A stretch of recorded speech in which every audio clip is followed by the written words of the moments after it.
Saudara-saudara yang dikasihi Tuhan, hari ini kita kembali diingatkan bahwa pelayanan yang sejati bukanlah tentang mencari penghargaan, bukan tentang kenyamanan, dan bukan tentang kepentingan diri sendiri. Pelayanan yang sejati digerakkan oleh kasih Kristus.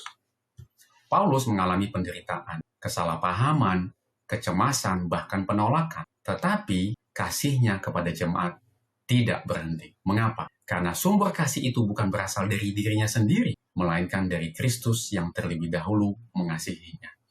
Ini satu statement yang sangat baik bagi kita pada saat ini. Ketika kita mengalami, maksud saya ketika kita melakukan pelayanan di dalam kehidupan kita akan mengalami penderitaan, kesalahpahaman, kecemasan, bahkan penolakan. Tetapi kita diajak agar kasih kita kepada jemaat tidak berhenti. Mengapa? Karena sumber kasih itu berasal dari dirinya, bukan berasal dari dirinya sendiri.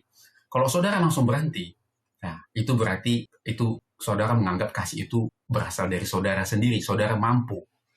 Saudara adalah sumber kasih, kalau begitu. Tetapi sumber kasih kita adalah dari siapa? Dari Kristus yang lebih dahulu mengasihi kita. Artinya kita tidak akan berhenti di sini.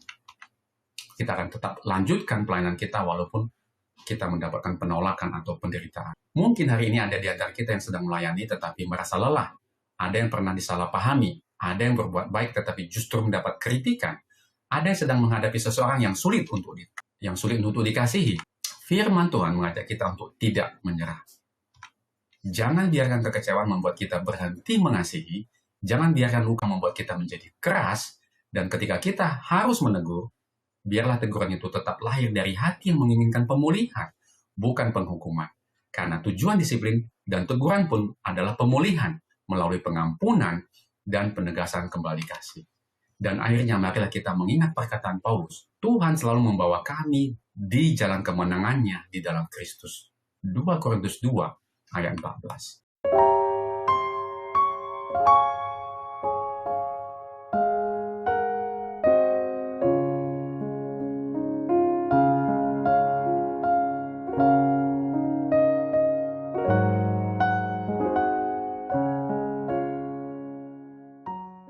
Shalom kepada saudara-saudara sekalian dimanapun saudara berada pada saat ini. Shalom kepada murid segala bangsa. Puji syukur kita panjatkan kehadiran Tuhan oleh karena kasih sayang Tuhan, kasih karunia dan pemeliharaannya yang selalu kita rasakan dalam setiap kehidupan kita. Dan terlebih kita dituntun oleh Tuhan dan kembali dipertemukan di dalam seri pelajaran Alkitab mingguan triwulan yang ketiga tahun 2026.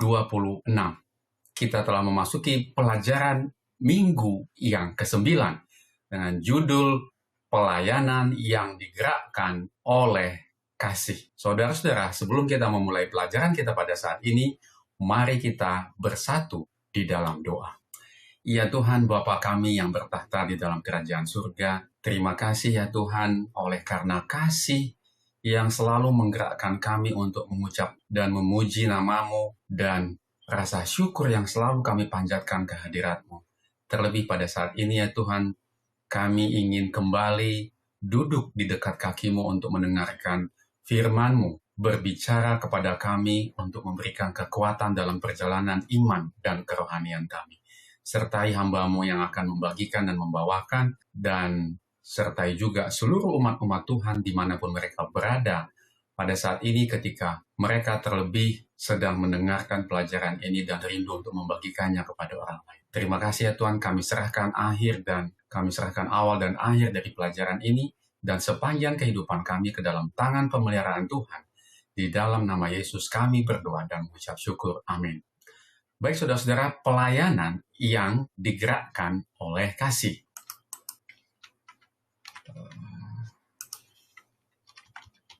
Ya, ayat inti atau ayat hafalan di dalam pelajaran kita pada saat ini tertulis di dalam 2 Korintus 2 ayat 4.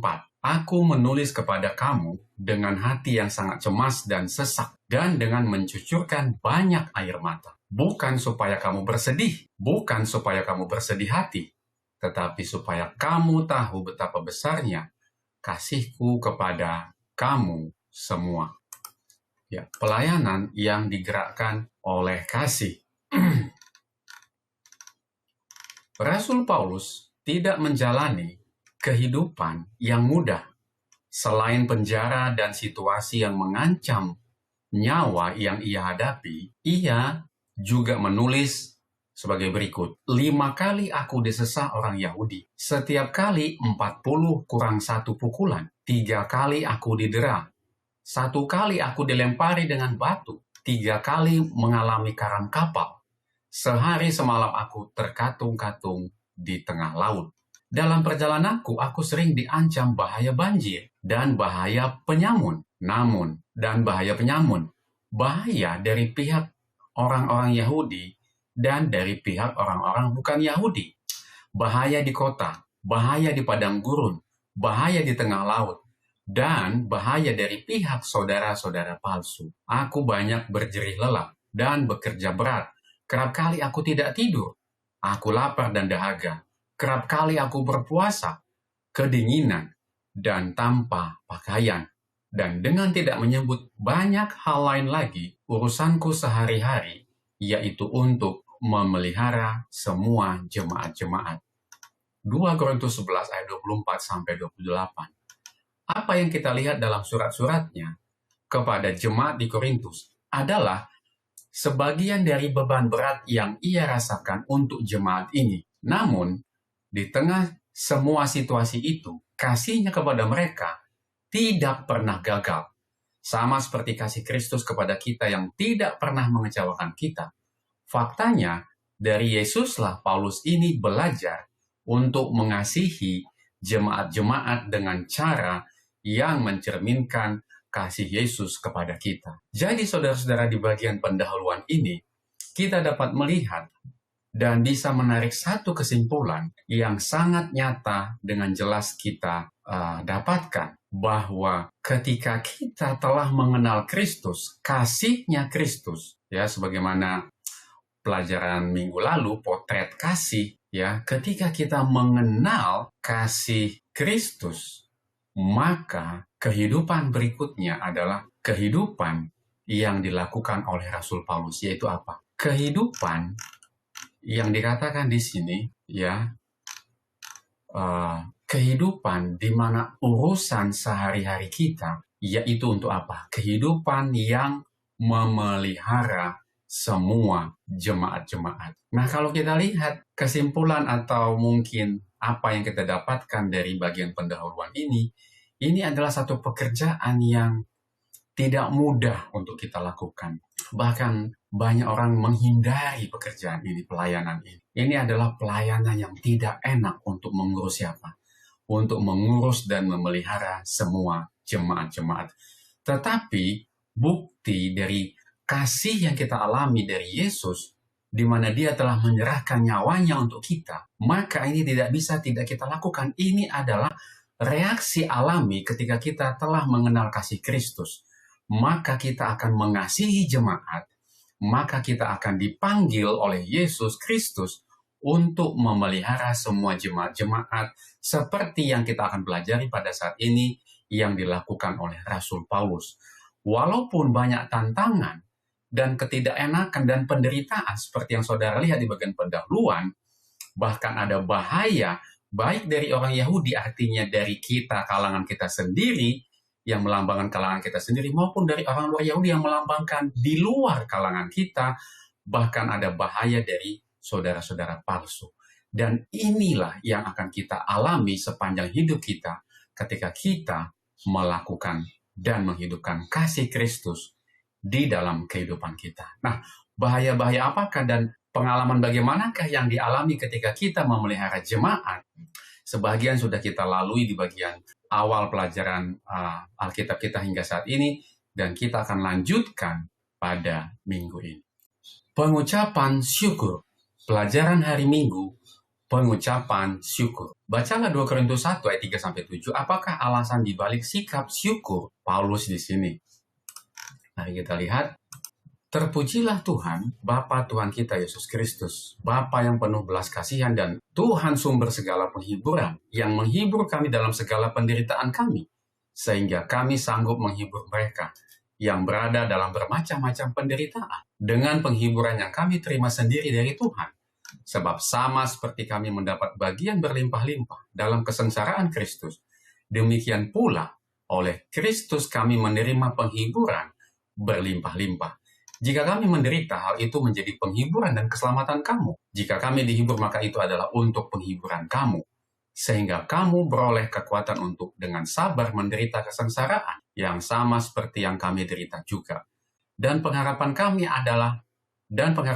akan kamu adalah teguh, karena kami tahu bahwa sama seperti kamu turut mengambil bagian dalam kesengsaraan kami, kamu juga turut mengambil bagian dalam penghiburan kami. Rasa syukur Paulus berpusat pada penghiburan yang Tuhan berikan bagi mereka yang menderita. Dalam perikop ini, kata kerja menghibur atau parakaleo dan kata benda penghiburan, paraklesis, muncul bersamaan sebanyak 10 kali. Ini merupakan sepertiga dari seluruh kemunculan kata-kata ini dalam 2 Korintus, yaitu 29 kali. Tuhan digambarkan sebagai Bapa yang penuh belas kasihan dan Tuhan sumber segala penghiburan yang menghibur kami dalam segala penderitaan kami. Penghiburan yang diterima seseorang dari Tuhan bukanlah untuk disimpan sendiri. Hanya hati yang menderita yang telah menerima penghiburan Tuhan yang mampu memberikan penghiburan secara efektif kepada mereka yang juga menderita. Jadi kita bisa menghibur orang lain ketika penghiburan itu sudah kita terima dan kita alami dari Tuhan. Paulus dapat menghibur orang lain karena ia sendiri dalam penderitaannya telah menerima penghiburan dari Tuhan. Sebab jika kami menderita, hal itu menjadi penghiburan dan keselamatan kamu. Sebaliknya jika kami dihibur, maka hal itu adalah untuk penghiburan kamu. Inilah kasih. 2 Korintus 1 ayat 6. Untuk apakah Paulus mengucap syukur dalam 2 Korintus 1 ayat 8-11? Sebab kami mau saudara-saudara supaya kamu tahu akan penderitaan yang kami alami di Asia Kecil. Beban yang ditanggungkan atas kami adalah begitu besar dan begitu berat, sehingga kami telah putus asa juga akan hidup kami. Bahkan kami merasa seolah-olah kami telah dijatuhi hukuman mati. Tetapi hal itu terjadi supaya kami jangan menaruh kepercayaan pada diri kami sendiri, tetapi hanya kepada Tuhan yang membangkitkan orang-orang mati. Dari kematian yang begitu ngeri ia telah dan akan menyelamatkan kami. Kepadanya kami menaruh pengharapan kami, bahwa ia akan menyelamatkan kami lagi. Karena kamu juga turut membantu mendoakan kami, supaya banyak orang mengucap syukur atas karunia yang kami peroleh berkat banyak doa mereka untuk kami. Untuk apa Paulus mengucap syukur? Paulus berbicara tentang penderitaan yang begitu berat di luar kekuatan kami, yang membuat ia dan rekan-rekannya takut bahwa akhir hidup mereka telah tiba. Untuk sesaat mereka berpikir bahwa kebangkitan adalah satu-satunya harapan mereka. Namun Tuhan menyelamatkan mereka. Dan keadaannya pun berubah. Dari ketakutan akan kematian, mereka bangkit dengan harapan yang tersirat bahwa Tuhan akan menyelamatkan mereka sekali lagi. Kemenangan Tuhan di masa lalu memberi kita keyakinan bahwa Dia akan melakukan hal yang sama di masa depan. Tuhan menggunakan penderitaan untuk mengajar kita agar percaya kepada-Nya. Kesulitan dapat menuntun kita pada kedewasaan rohani, setidaknya sejauh kita mengizinkannya untuk membawa kita lebih dekat kepada Tuhan. Saudara-saudara, kita dapat melihat di sini bahwa ada maksud ketika kita diizinkan oleh Tuhan untuk mengalami suatu penderitaan. Dikatakan di sini bahwa Tuhan menggunakan penderitaan itu untuk mengajar kita agar percaya kepada-Nya. Kesulitan dapat menuntun kita. Kesulitan yang kita alami dalam hidup ini, itu dapat menuntun kita pada kedewasaan rohani. Setidaknya, sejauh kita mengizinkannya untuk membawa kita lebih dekat kepada Tuhan. Nah, ketika kesulitan itu dikatakan dapat menuntun kita kepada kedewasaan rohani, itu kalau ketika kita mendapatkan kesulitan itu, kita datang kepada Tuhan. Itulah yang membuat kita akan mengalami kedewasaan rohani. Di sini dikatakan setidaknya sejauh kita mengizinkannya, pada saat itu, ini membawa kita lebih dekat kepada Tuhan. Tetapi ini bisa berlaku sebaliknya, saudara-saudara. Kalau kita semakin jauh karena ada penderitaan yang ada, ya kita menjadi tidak semakin dewasa dan kita semakin jauh dari Tuhan dan kita semakin tidak percaya kepada-Nya. Itulah sebabnya, saudara-saudara, kita dituntun melalui pelajaran ini. Firman Tuhan memberitahukan kepada kita bahwa ada maksud Tuhan dalam setiap keadaan. Ucapan syukur Paulus juga menunjukkan kekuatan doa syafaat dan rasa syukur yang kita alami karena penyelamatan dari Tuhan. Jadi doa syafaat adalah doa ketika kita mengantarai orang lain berdoa kepada Tuhan, di mana kita sebagai perantara dan kita memohon kepada Tuhan untuk keselamatan jiwa-jiwa orang-orang yang ada di sekeliling kita. Dan ucapan syukur Paulus itu dikatakan menunjukkan kekuatan doa syafaat. Doa yang sangat jarang kita lakukan karena pada dasarnya sifat kita ini adalah egois dan hanya untuk diri sendiri. Kita jarang melakukan doa syafaat karena kita tidak mau memikirkan dan mementingkan keselamatan orang lain. Disinilah Paulus memberikan satu pelajaran yang sangat indah bagi kita. Bahwa urusan kita sehari-hari ketika kita mengenal Yesus adalah mengurus jemaat. Dan jemaat terdekat di dalam hidup kita adalah tentunya mula-mula dari siapa? Dari keluarga kita sendiri. Apa yang menurut Anda bermanfaat dalam menghadapi penderitaan yang dengan satu atau lain cara kita semua hadapi? Apa yang menurut Anda bermanfaat? Ya, mari kita coba lihat apa yang bisa saya bagikan di sini. Ya, yang pertama, ya, menerima dan menyebarkan penghiburan Tuhan. Pengucapan syukur Paulus berakar dari pengalaman nyata akan penghiburan Tuhan. Paraklesis. Tuhan tidak selalu menjauhkan kita dari masalah, tetapi Dia hadir memberikan kekuatan, penghiburan yang kita terima dari Tuhan saat menderita merupakan modal spiritual untuk menghibur orang lain yang sedang mengalami pergumulan serupa.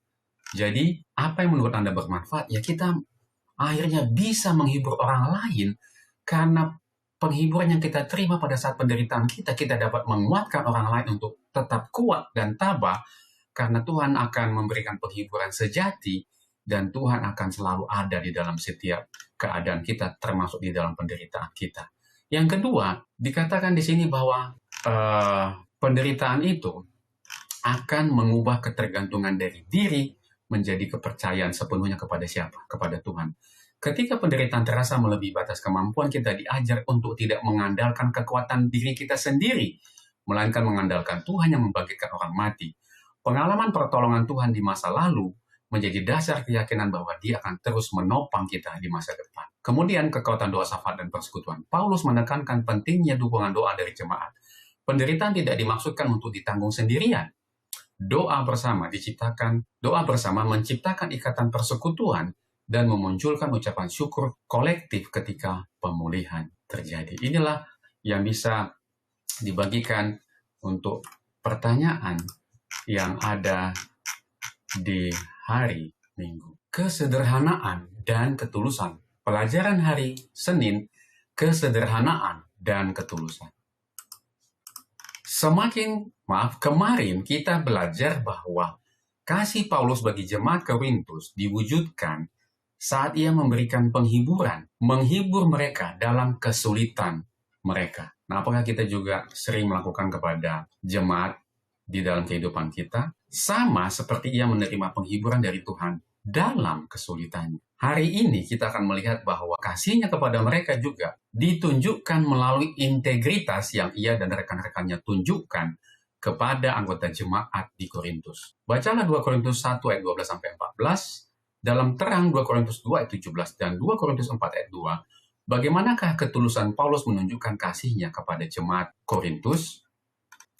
Inilah yang kami megahkan, yaitu bahwa suara hati kami memberikan kesaksian kepada kami bahwa hidup kami di dunia ini, khususnya dalam hubungan kami dengan kamu, dikatakan di sini dikuasai oleh ketulusan. Dia menekankan, Paulus mengatakan, hubungan kami dengan kamu, katanya, dikuasai oleh ketulusan dan kemurnian dari Tuhan, bukan oleh hikmat duniawi, tetapi oleh kekuatan kasih karunia Tuhan. Sebab kami hanya menuliskan kepada kamu apa yang dapat kamu baca dan pahamkan, dan aku harap mudah-mudahan kamu akan memahaminya sepenuhnya, seperti yang telah kamu pahamkan sebagiannya dari kami, yaitu bahwa pada hari Tuhan, Yesus, kamu akan bermegah atas kami, seperti kami juga akan bermegah atas kamu.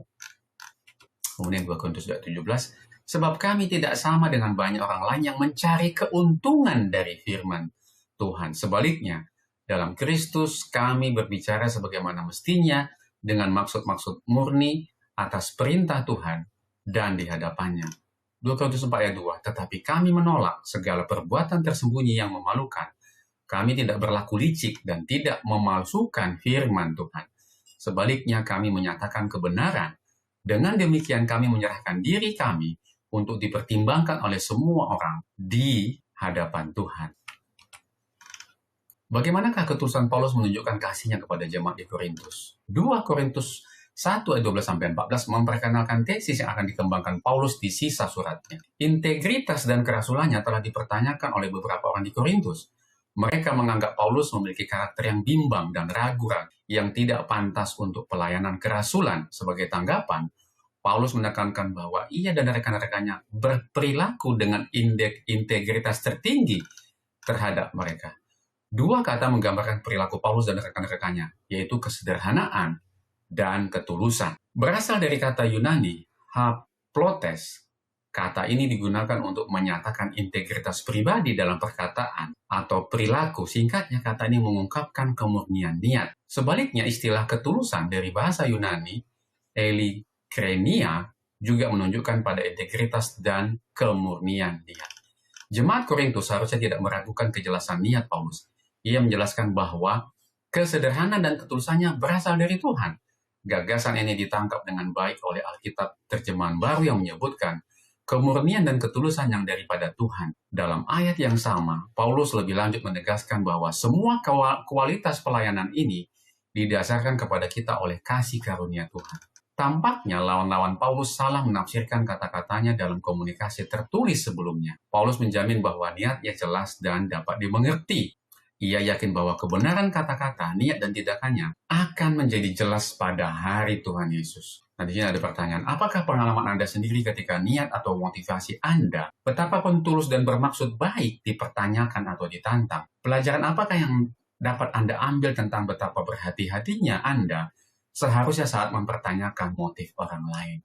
Ya, jadi inilah yang dialami oleh Paulus. Sebenarnya pelajaran kita sudah menjawabnya, tetapi ini ditanyakan kepada kita secara pribadi. Ya, saya juga, mungkin saudara juga pernah mengalami bahwa ketika niat atau motivasi yang saudara berikan di dalam pelayanan di gereja atau dalam kehidupan saudara atau dalam satu tindakan yang saudara lihat dan saudara lakukan di gereja, walaupun itu sudah sangat tulus dan memang bermaksud baik, ya Paulus bayangkan apalagi yang dia kurang berikan kepada jemaat, ya.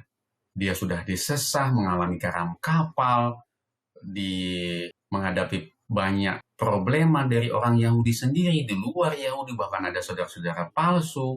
Ya, tadi di bagian pendahuluan garam kapal, semuanya sudah dia berikan kepada jemaat di sana, hidupnya bahkan sudah dia berikan, nafkahnya, keuangannya, hidup matinya dia berikan kepada jemaat. Tapi tetap saja jemaat sering menyalah-tanggapi tindakan dari Rasul Paulus. Jadi setiap orang yang mengikut Kristus sama seperti Rasul Paulus, dan kita juga mengikut Yesus sebagaimana Rasul Paulus, bahkan Yesus sendiri pun datang kepada umatnya. Bahkan maksud baik dari korban Paskah bahwa hidupnya diberikan untuk menyelamatkan manusia pun, itu pun gagal dipahami oleh umatnya sendiri. Jadi kalau kita mengalami hal ini, itu artinya kita tidak menjadi heran, karena Yesus dan Paulus telah mengalaminya lebih dahulu akan ada orang-orang seperti ini. Ya, jadi kita akan berdoa dan serahkan saja kepada Tuhan. Kemudian pelajaran apa yang dapat Anda ambil tentang berhati-hatinya Anda? Seharusnya saya mempertanyakan motif orang lain. Jadi kita harus hati-hati juga ketika kita menanyakan motif orang lain. Nah, karena itu juga bisa menyakiti hatinya. Artinya kita harus hati-hati dan mengetahui benar apakah maksudnya ketika dia melakukan sesuatu hal. Jadi kita harus punya hubungan dengan orang-orang tersebut dan kita harus bergaul dan menanyakannya secara pribadi apa motifnya. Dan kita harus dengan kasih Kristus menanyakan, dan dengan kasih Kristus juga kita melakukan segala sesuatu seperti yang dilakukan oleh siapa? Paulus. Mengubah rencana demi kasih. Pelajaran hari Selasa, mengubah rencana demi kasih. Kita telah melihat bahwa beberapa orang di Korintus meragukan niat dan kasih Paulus. Hari ini kita akan melihat satu alasan khusus. Dia melakukan perubahan rencana perjalanannya dan akan ada yang meragukan niat dan kasih Paulus dalam tindakan ini. Bacalah 1 Korintus 16 ayat 5-7. Aku akan datang kepadamu sesudah aku melintasi Makedonia, sebab aku akan melintasi Makedonia. Dan di Korintus mungkin aku akan tinggal beberapa lamanya dengan kamu, atau mungkin akan tinggal selama musim dingin, sehingga kamu dapat menolong aku untuk melanjutkan perjalananku. Sebab sekarang aku tidak mau melihat kamu hanya sepintas selalu saja. Aku harap dapat tinggal agak lama dengan kamu jika diperkenankan Tuhan. Jadi di sini kita dapat lihat melalui ayat ini bahwa Paulus di sini akan tinggal lebih lama di jemaat Korintus. Ya, tadinya dia rencananya seperti itu. Mari kita lihat. Apakah rencana perjalanan awal Paulus? Ya itu tadi ya. Paulus pernah berada di Korintus sebelumnya. Menurut 1 Korintus 16 ayat 5-6, ia berencana melewati Makedonia dalam perjalanannya kembali ke Korintus. Dan mungkin tinggal di Korintus selama musim dingin. Dari Korintus ia akan pergi ke Yudea dengan persembahan yang dikumpulkan di Makedonia untuk orang miskin di Yerusalem. Namun ia mengubah rencananya karena adanya laporan buruk yang dibawa oleh Timotius dari Korintus. Apa itu laporan buruknya? Kita lihat di sini. Justru itulah sebab aku mengirimkan kepada kamu Timotius, ya, anakku yang kekasih dan yang setia dalam Tuhan. Ia akan memperingatkan kamu akan hidup yang kuturuti dalam Kristus Yesus seperti yang diajarkan di mana-mana dalam setiap jemaat. Jika Timotius datang kepadamu, usahakanlah supaya ia berada di tengah-tengah kamu tanpa takut, sebab ia mengerjakan pekerjaan Tuhan sama seperti aku. Dari Paulus yang oleh kehendak Tuhan menjadi rasul Kristus Yesus, dan dari Timotius saudara kita, kepada jemaat Tuhan di Korintus dengan semua orang kudus di seluruh Ahaya. Paulus bermaksud untuk langsung pergi dari Efesus ke Korintus, dan di sana mengatasi masalah yang dilaporkan oleh Timotius. Rencana perjalanan yang baru adalah Efesus, Korintus, Makedonia, Korintus, Yudea. Ia pergi dari Efesus ke Korintus. Ya. Tetapi kemudian ia kembali ke Efesus. Rencananya berubah. Ia tidak kembali ke Korintus seperti yang direncanakan setidaknya. Tidak segera. Kenapa? Karena kunjungan terakhirnya tidak berjalan dengan baik. Ia kembali ke Efesus dan menulis surat kepada mereka. Ia memilih mengirim surat daripada mengambil resiko memperburuk keadaan dengan kunjungan lain. 2 Korintus 2 ayat 1 dan ayat 3. Ya. Niat Paulus pada kunjungan terakhir disalahartikan. Beberapa orang di Korintus mengatakan bahwa ia tidak dapat diandalkan dan tidak cukup mengasihi mereka. Dalam jawabannya terhadap tuduhan itu, ia mengalihkan pandangan jemaat Korintus kepada Injil Kristus. Ia setia pada niatnya untuk mengunjungi jemaat Korintus pada kesempatan terbaik. Sama seperti Tuhan telah setia dalam memenuhi janji-janjinya kepada mereka melalui Kristus. Sebab Kristus anak Tuhan adalah ya bagi semua janji Tuhan. Itulah sebabnya oleh Dia kita mengatakan amin untuk memuliakan Tuhan. Dengan demikian jawabannya bukanlah campuran yang membingungkan antara ya atau tidak, yang bergantung pada keadaan seperti yang mereka katakan, tetapi selalu ya, sama seperti pekerjaan Tuhan di dalam Kristus adalah selalu ya.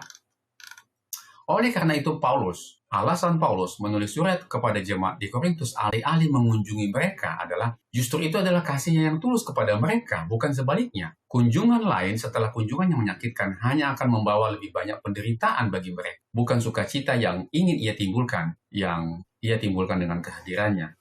Betapa mudahnya niat baiknya disalahartikan.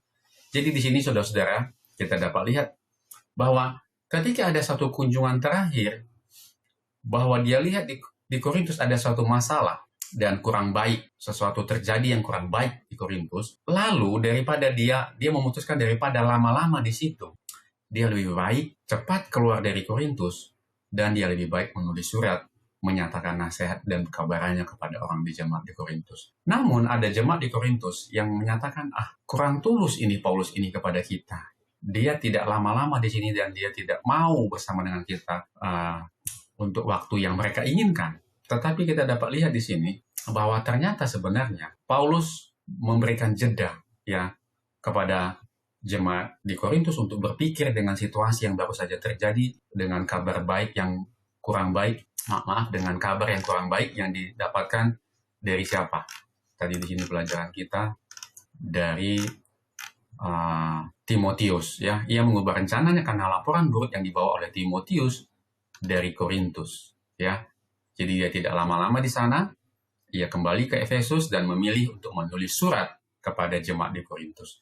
Dan ini disalah mengerti oleh jemaat di Korintus. Tetapi ini saudara-saudara memberikan pelajaran yang sangat baik bagi saya. Karena saya adalah tipikal orang yang kalau ada masalah, mau saat itu juga masalah itu diselesaikan gitu. Apapun situasi dan kondisinya, pokoknya harus ketemu di situ ujungnya dari situasi dari suatu situasi yang terjadi. Di sini saya mendapatkan pelajaran saudara-saudara bahwa kita harus sabar dan penuh kasih.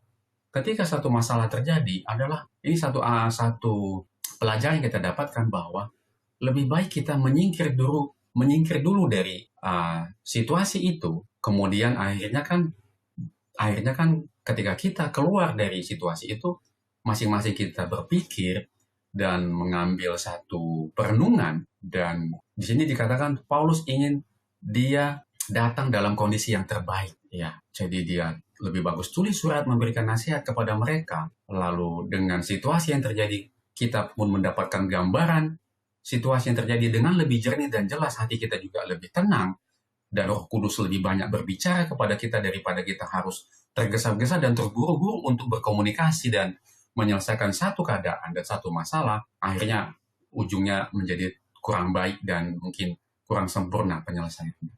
Nah, di sini kita dapat melihat bahwa lebih bagus kita menarik diri sejenak. Tadinya rencananya seperti itu, tetapi dia tahu bahwa kalau dia teruskan akan terjadi semakin buruk. Paulus memutuskan untuk menarik dulu dari Korintus, dia pergi ke Efesus dan menulis surat kepada jemaat di Korintus, dan akhirnya situasi yang lebih baik akan lebih dapat diperoleh dan dicapai. Ini satu pelajaran yang berharga bagi kita yang dapat kita dapatkan dari metode yang dilakukan oleh siapa? Rasul Paulus. Pengampunan dan penegasan kembali kasih. Pelajaran hari Rabu, pengampunan dan penegasan kembali kasih. Daripada mengunjungi jemaat Korintus untuk kedua kalinya, Paulus setelah kembali ke Efesus mengirimkan apa yang kemudian dikenal sebagai surat yang keras. Lihat 2 Korintus 2 ayat 3, 4, dan 2 Korintus 7 ayat 8 dan 12. Bacalah 2 Korintus 7 ayat 5-13. Apakah hasil dari apa yang ia tulis kepada mereka? Dan bagaimana reaksi Paulus atas hasil tersebut? Mari kita lihat. Bahkan ketika kami di Makedonia, kami tidak beroleh ketenangan bagi tubuh kami. Di mana-mana kami mengalami kesusahan. Dari luar pertengkaran dan dari dalam ketakutan. Tetapi Tuhan yang menghiburkan orang yang rendah hati telah menghiburkan kami dengan kedatangan Titus. Bukan hanya oleh karena kedatangannya saja, tetapi juga oleh penghiburan yang dinikmatinya di tengah-tengah kamu. Karena ia telah memberitahukan kepada kami tentang kerinduanmu, keluhanmu, kesungguhanmu untuk membela aku, sehingga makin bertambah sukacitaku. Jadi meskipun aku telah menyedihkan hatimu dengan suratku itu, namun aku tidak menyesalkannya. Memang pernah aku menyesalkannya, kata Rasul Paulus. Karena aku lihat bahwa surat itu menyedihkan hatimu. Karena aku lihat bahwa surat itu menyedihkan hatimu, kendati pun untuk seketika saja lamanya. Namun sekarang aku bersuka cita, bukan karena kamu telah berduka cita, melainkan karena duka citamu membuat kamu bertobat. Sebab duka citamu itu adalah menurut kehendak Tuhan.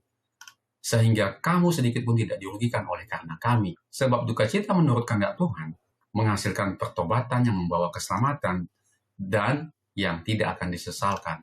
Tetapi duka cita yang dari dunia ini, itu menghasilkan kematian. Sebab perhatikanlah betapa justru duka cita yang menurut kehendak Tuhan itu mengerjakan pada kamu kesungguhan yang besar, bahkan pembelaan diri, kejengkelan, ketakutan, kerinduan, kegiatan, penghukuman. Di dalam semuanya itu kamu telah membuktikan bahwa kamu tidak bersalah di dalam perkara itu. Sebab itu jika aku telah menulis surat kepada kamu, kata Rasul Paulus, maka bukanlah oleh karena orang yang berbuat salah, atau oleh karena orang-orang yang menderita perbuatan salah, melainkan supaya kerelaanmu terhadap kami menjadi nyata bagi kamu di hadapan Tuhan. Sebab itulah kami menjadi terhibur, dan selain penghiburan yang kami peroleh itu, kami lebih bersuka cita lagi oleh karena sukacita Titus, sebab kamu semua menyegarkan hatinya. Inilah surat yang dia tulis, yang Rasul Paulus tulis, ya, kepada mereka, dan inilah reaksi dari Paulus atas duka cita yang dialami oleh jemaat Korintus karena mereka bertobat. Paulus dan Titus kemudian bertemu di Makedonia, di mana Paulus mendengar dari Titus kabar baik bahwa kata-katanya yang keras telah menghasilkan dampak positif yang membawa sukacita besar di hati sang rasul. Jika sebelumnya beberapa orang di Korintus menentang Paulus, kini jemaat berpihak padanya. Betapa pentingnya kita untuk mendukung para pemimpin kita. Sebagai anggota jemaat, kita dapat membuat pekerjaan mereka jauh lebih mudah daripada yang sudah ada. Bacalah 2 Korintus 5:11. Apakah gagasan utama di sini?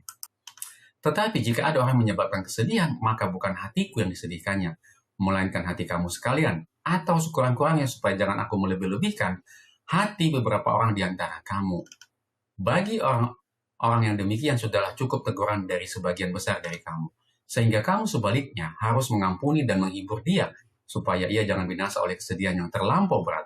Sebab itu aku menasihatkan kamu, supaya kamu sungguh-sungguh mengasihi dia. Sebab justru itulah maksudnya aku menulis surat kepada kamu, yaitu untuk menguji kamu, apakah kamu taat dalam segala sesuatu.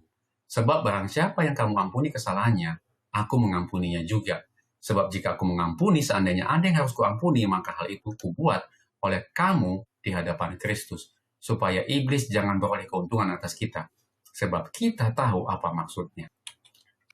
Apakah gagasan utama di sini? Perikop ini berkaitan dengan kasus disiplin gereja. Para pakar berdebat apakah orang bersalah di sini adalah orang yang melakukan incest yang pernah kita pelajari di 1 Korintus 5:1-5 atau orang lain.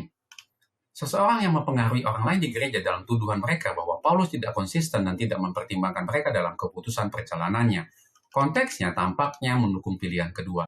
Bagaimanapun ajaran terpenting dari perikop ini adalah mengenai bagaimana gereja harus berurusan dengan seseorang yang berbuat dosa. Perikop ini mengajarkan bahwa tujuan disiplin gereja adalah pemulihan melalui pengampunan dan penegasan kembali kasih kepada orang berdosa. Perikop ini juga mengisyaratkan bahwa disiplin gereja mungkin menyakitkan, tetapi itu perlu. Artinya, betapapun bermaksud baik dan ingin berorientasi pada kasih karunia, beberapa jemaat mungkin tidak akan menghadapi atau menangani dosa yang terang-terangan atau bahkan dosa publik.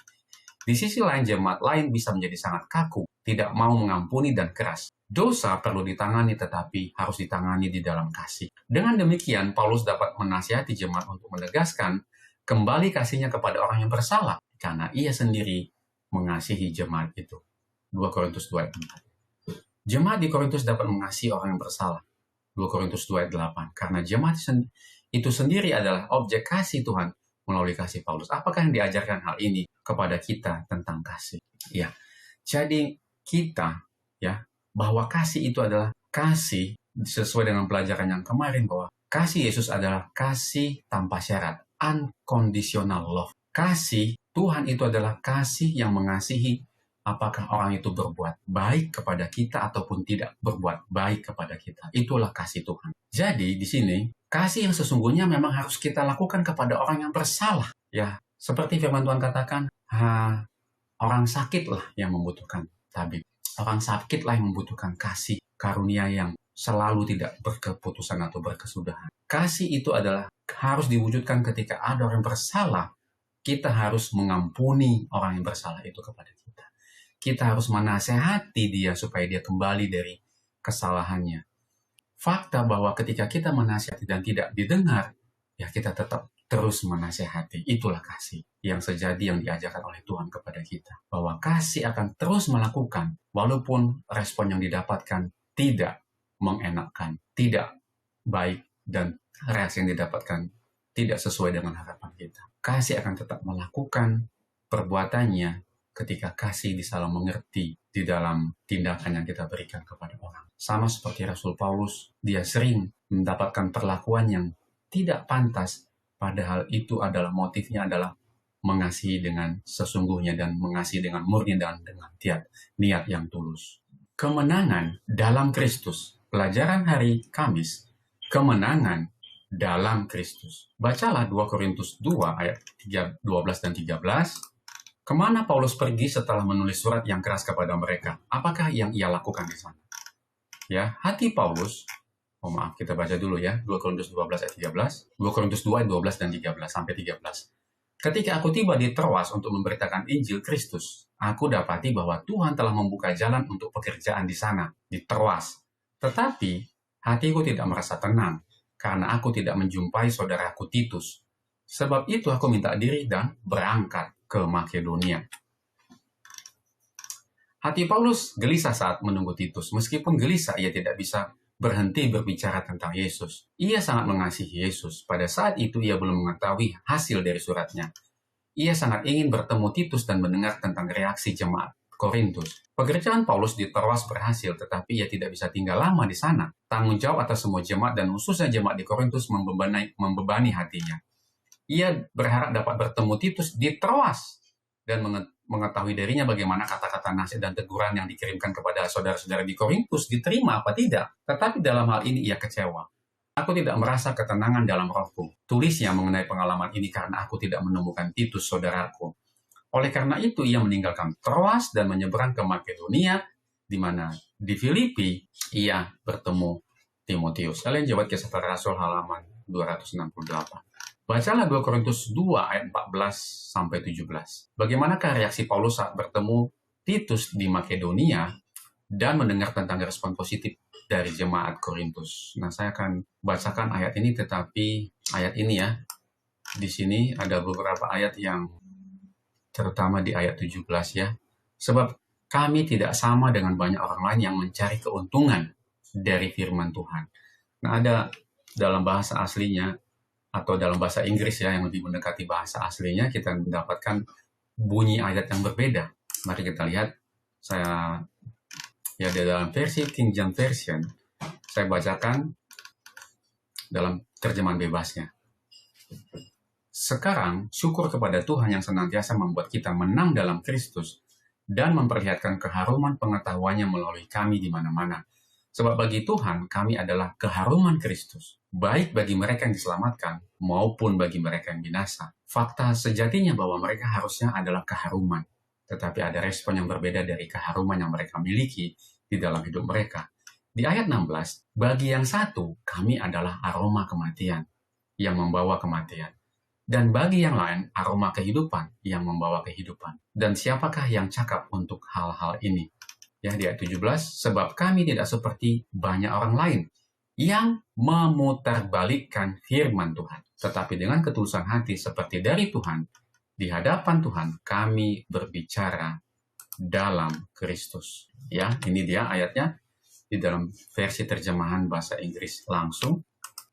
Dalam ledakan sukacita, Paulus menegaskan bahwa Tuhan selalu membawa kami di jalan kemenangannya di dalam Kristus. 2 Korintus 14 berbunyi demikian, ya, dengan perantaraan kami yang menyebarkan keharuman pengenalan akan Dia di mana-mana. Nah, saya ada penekanan khusus di ayat ini untuk menjadi perenungan bagi kita.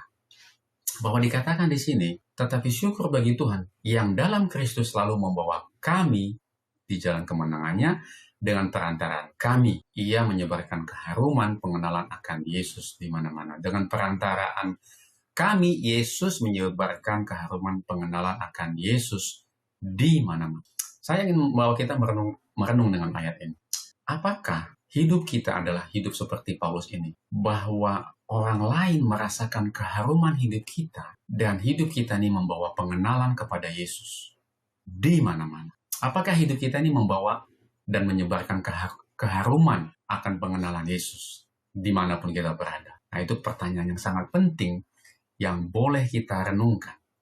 Atau apakah ketika kita hadir, orang lain menjauh dari kita karena kita ini membawa masalah, karena aroma kematian yang kita bawa dalam setiap pergerakan yang kita lakukan, atau kita menyebarkan keharuman pengenalan akan Yesus dimanapun kita berada, orang lain melihat kehidupan Yesus dalam kehidupan kita.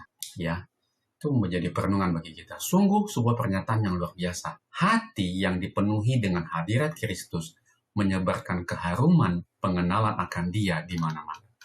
Paulus bersukacita di dalam Kristus karena surat yang menyakitkan itu membuahkan hasil yang ingin ia tuai. Ini adalah kemenangan besar, kata Rasul Paulus. Sementara itu dalam 2 Korintus 2 ayat 17, Paulus menegaskan kembali ketulusannya sebagai Rasul Kristus. Menurut perikop ini yang membedakan hamba Kristus yang setia dari pelayan palsu adalah bahwa pelayan palsu, ya tadi itu memutarbalikkan, ya tadi di 2 Korintus dalam bahasa Inggrisnya, tadi dalam terjemahan bahasa Inggrisnya, ini dia. Ya di ayat 17, Sebab kami tidak seperti banyak orang lain yang memutarbalikkan firman Tuhan, tetapi dengan ketulusan hati. Kalau ketulusan hati kan berarti menyatakan apa adanya firman itu, tidak memutarbalikkan atau menyesatkan dengan firman yang ada, ya. Itu yang dilakukan oleh Rasul Paulus.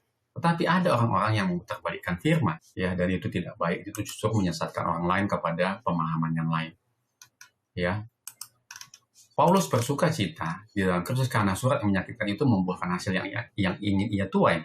Ini adalah kemenangan besar. Sementara itu dalam 2 Korintus 17, Paulus menegaskan kembali ketulusannya sebagai Rasul Kristus.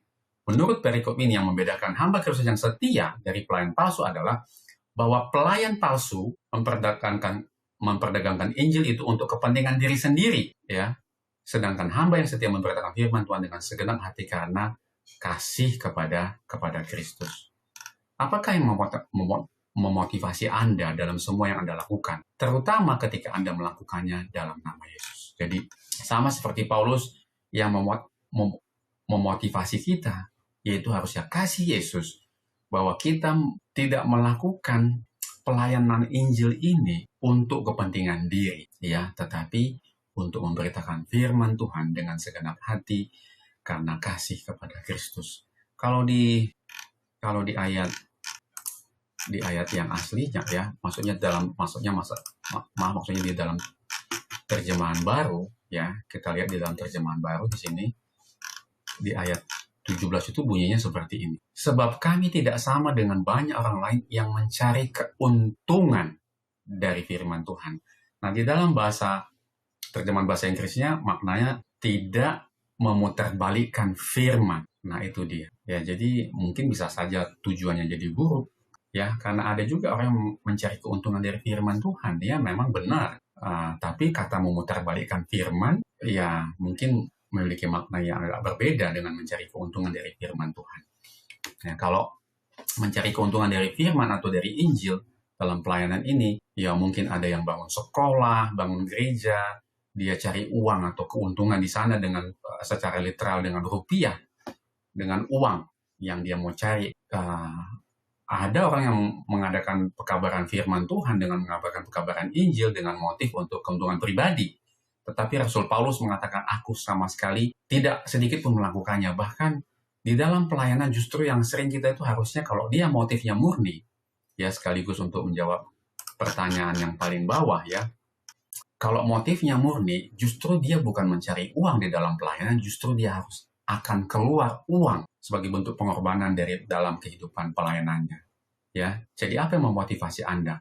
Apakah mencari keuntungan atau justru memberikan kontribusi yang lebih besar di dalam pelayanan ketika kita melakukannya dalam nama Yesus? Saudara bisa jawab sendiri lagi bahwa ketika kita melayani Tuhan, bahwa di sini ada pelayan palsu, ya, tadi pelayan palsu justru dia mengambil keuntungan, dia akan memutarbalikkan Injil itu. Tetapi bagi yang setia, yang tulus, justru dia akan memberitakan yang sebenarnya dari firman itu, sekalipun itu harus menegur dan menasihati orang banyak, dan orang banyak tidak suka, dan dia justru akan mengeluarkan pengorbanan baik itu dalam bentuk waktu, ataupun uang, ataupun kontribusi yang lain. Pelajaran hari Jumat, pendalaman. Bacalah tulisan Ellen G. White, pekabaran diperhatikan, dalam buku Kisah Para Rasul, halaman 272-281. Mereka yang telah menanggung kesedihan terbesar seringkali adalah orang-orang yang membawa penghiburan terbesar bagi orang lain, membawa sinar matahari kemanapun mereka pergi. Orang-orang seperti itu telah dimurnikan dan dipermanis oleh penderitaan mereka. Mereka tidak kehilangan kepercayaan kepada Tuhan ketika masalah menimpa mereka. Orang-orang seperti itu adalah bukti hidup dari pemeliharaan Tuhan yang lembut. Ellen G. White, God's Amazing Grace, halaman 122. Kehidupan Kristen yang disucikan senantiasa memancarkan terang, penghiburan, dan damai sejahtera. Hal itu ditandai oleh kemurnian, kebijaksanaan, kesederhanaan, dan kegunaan. Hal itu dikendalikan oleh kasih yang tidak mementingkan diri sendiri, yang menguduskan pengaruhnya. Hal itu penuh dengan Kristus, dan meninggalkan jejak terang dimanapun pemiliknya pergi. God's Amazing Grace, halaman 122. Rasul Paulus perlu untuk menegur kesalahan di dalam jemaat, tetapi ia tidak kehilangan kendali dalam menegur kesalahan. Nah, ini adalah salah satu kutipan yang sangat indah yang saya dapatkan dalam pelajaran kita pada minggu ini. Ya, saya ditegur di dalam kutipan ini. Ya, terutama ketika saya memiliki anak dan ketika seringkali saya menegur kesalahan anak, itu kehilangan kendali. Kehilangan kendali diri dalam menegur kesalahan. Pastinya firman Tuhan katakan apa yang kamu lakukan di rumah, ya itulah yang kamu bawa keluar. Kan begitu. Nah, seringkali kita juga menegur kesalahan di dalam jemaat. Mungkin saudara juga pernah melakukannya. Tapi kita kehilangan kendali diri di dalam melakukan nasihat, memberikan nasihat atau menegur orang lain. Menegur kesalahan orang lain di dalam jemaat. Nah, hasilnya justru sama seperti ketika saya melakukannya kepada anak. Justru ketika kita kehilangan kendali dalam menegur anak di dalam keluarga kita, anak itu bukan makin dekat kepada kita. Ya, dia akan makin jauh. Ya, dan bisa hilang. Nah, firman Tuhan memanggil kita dengan cara kita menegur, ya. Rasul Paulus dikatakan di sini merasa perlu untuk menegur kesalahan di dalam jemaat, tetapi ia tidak kehilangan kendali diri dalam menegur kesalahannya. Menegur kesalahan jemaat artinya ia lakukan penuh dengan kasih, dan sebisa mungkin teguran itu dilakukan dengan penuh kasih dan lemah lembut, ya. Dikatakan di sini dengan tidak kehilangan kendali diri, itu artinya dia tidak lepas kendali dengan marah-marah dan emosi, ya. Sama seperti ketika saya menegur anak saya. Dikatakan di sini ia melakukannya dengan cemas, ya. Ia dengan cemas menjelaskan alasan tindakannya, betapa hati-hatinya ia bekerja agar meninggalkan kesan bahwa ia adalah sahabat bagi yang bersalah. Ya, ini salah satu metode juga yang pernah juga saya bawakan di dalam kelompok diskusi di jemaat, ya, bahwa kita harus memiliki hubungan yang baik untuk menegur orang di dalam jemaat. Kalau saudara tidak pernah memiliki hubungan dengan dia, tidak tahu siapa dia, tidak pernah ke rumahnya, tidak tahu namanya, anaknya, istrinya, dan di mana dia bekerja, ya, tidak pernah mendoakan dia, tidak pernah melawat dia, lalu langsung saudara tiba-tiba menasihati dia dengan kehilangan kendali diri, wah, siapapun tidak akan suka ditegur dengan cara yang demikian. Dan di sini kita lihat bahwa Paulus dengan hati-hati dia menegur. Ia dengan cemas, ya, menjelaskan alasan tindakannya, betapa berhati-hatinya ia bekerja, supaya ketika teguran itu dilakukan, ia harus meninggalkan kesan bahwa ia mengasihi yang ditegur, bahwa ia adalah sahabat bagi yang bersalah yang ditegur itu. Ia membuat mereka mengerti bahwa ia merasa sakit hati untuk menyakiti mereka.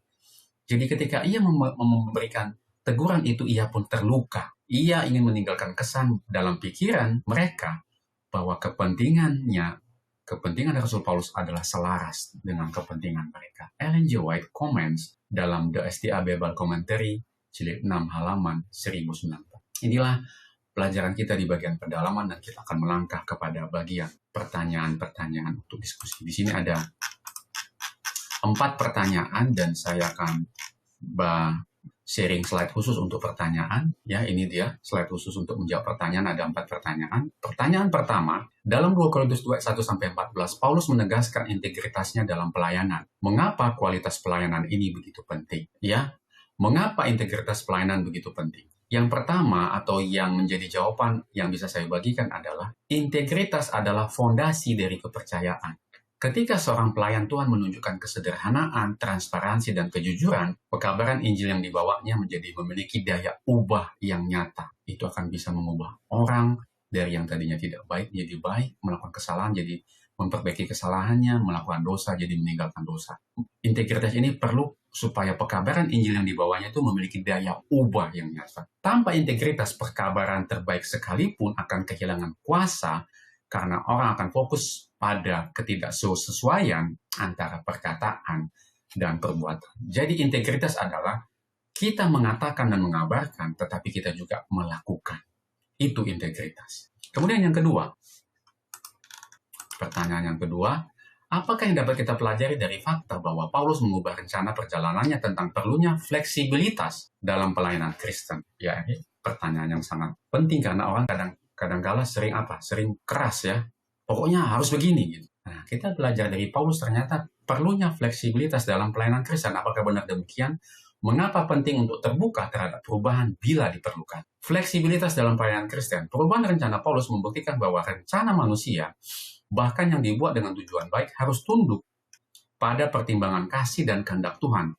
Fleksibilitas penting agar kita yang pertama mengutamakan pertumbuhan jiwa dan kebaikan jemaat di atas ego atau agenda pribadi. Yang kedua, sensitif terhadap bimbingan Roh Kudus yang seringkali mengarahkan kita ke jalur yang tidak terduga.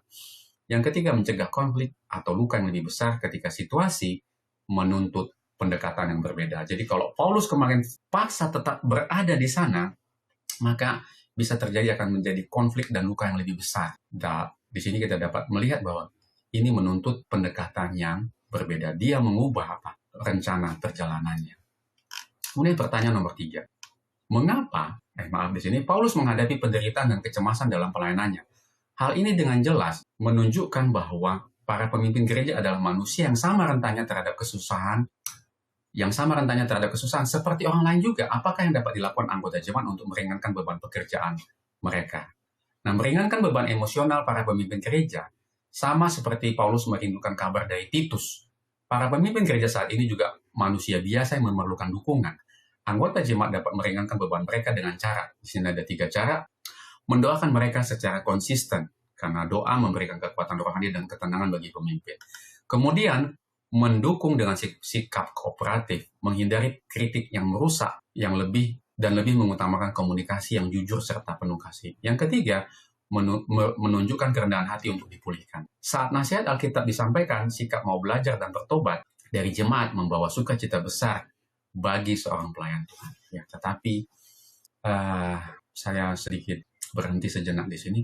Banyak juga pemimpin gereja, saya mohon maaf bukan untuk mendaunkan perasaan kita terhadap pemimpin ya. Ya, ini teguran bagi jemaat dan juga bagi pemimpin. Ini menegur dari 2 sisi. Tapi banyak juga pemimpin gereja yang banyak juga buat masalah, bukannya jemaat akan meringankan penderitaan mereka, beban mereka, tetapi banyak juga pemimpin gereja yang justru menambah beban di dalam jemaat. Dan ini tidak bisa kita pungkiri dan ini kita bisa lihat di dalam kehidupan berjemaat kita. Di satu sisi kita diajak untuk meringankan beban emosional para pemimpin, beban kehidupan mereka, tapi di sisi yang lain, banyak juga para pemimpin gereja yang menambah beban di dalam pekerjaan di jemaat. Tetapi ini juga harus kita tetap doakan secara konsisten, dan kita harus kerjasama dan cari dan menasihati juga para pemimpin jemaat ini, dan kita harus menunjukkan kerendahan hati juga untuk boleh mau menegur mereka, mengingatkan mereka juga. Ya.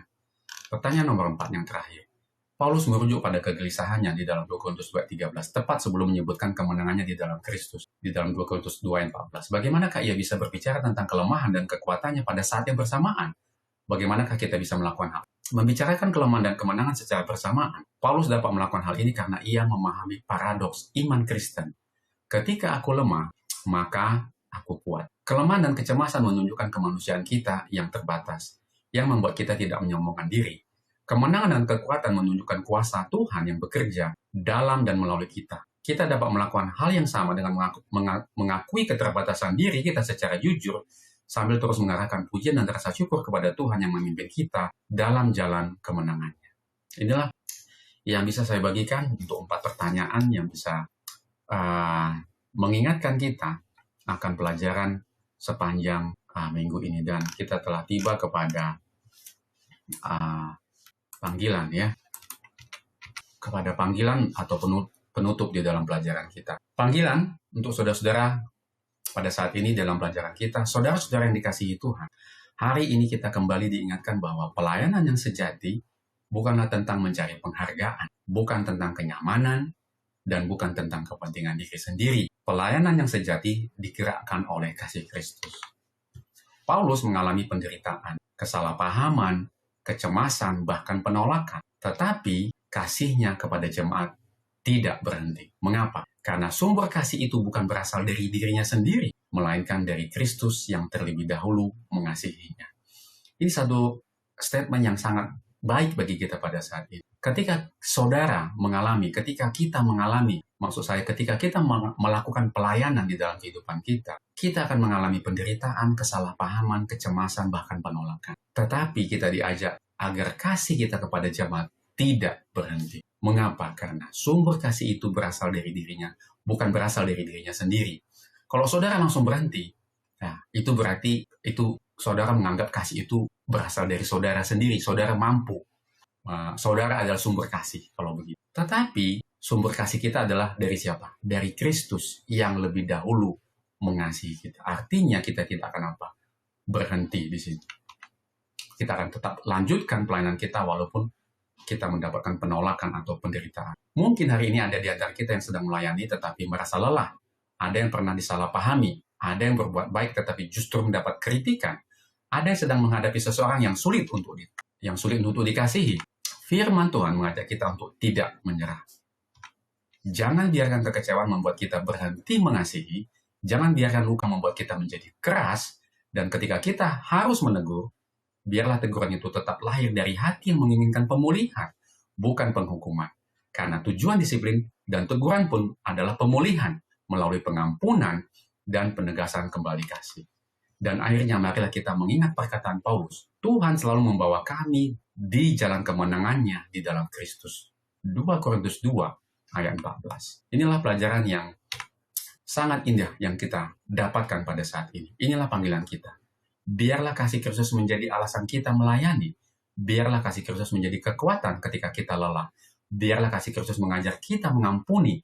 Dan biarlah melalui kehidupan kita, orang lain dapat merasakan keharuman pengenalan akan Kristus. Mari kita bertanya kepada diri kita masing-masing, apakah yang memotivasi saya dalam semua yang saya lakukan, terutama ketika saya melakukannya dalam nama Yesus? Kiranya ketika orang melihat pelayanan kita, mereka tidak terutama melihat kita, tetapi mereka justru yang terutama adalah melihat kasih Kristus yang bekerja melalui kita. Inilah panggilan kita dan biarlah kita dapat selalu melakukan pelayanan yang digerakkan oleh kasih. Mari kita bersatu di dalam doa. Ya Tuhan, Bapa kami yang bertahta di dalam kerajaan surga, terima kasih Tuhan atas pelajaran firman Tuhan, pelayanan yang digerakkan oleh kasih. Dan kami diajak untuk tidak menyerah ketika kami melakukan pelayanan ini, karena kasih Kristus selalu menjadi bagian dari kehidupan kami.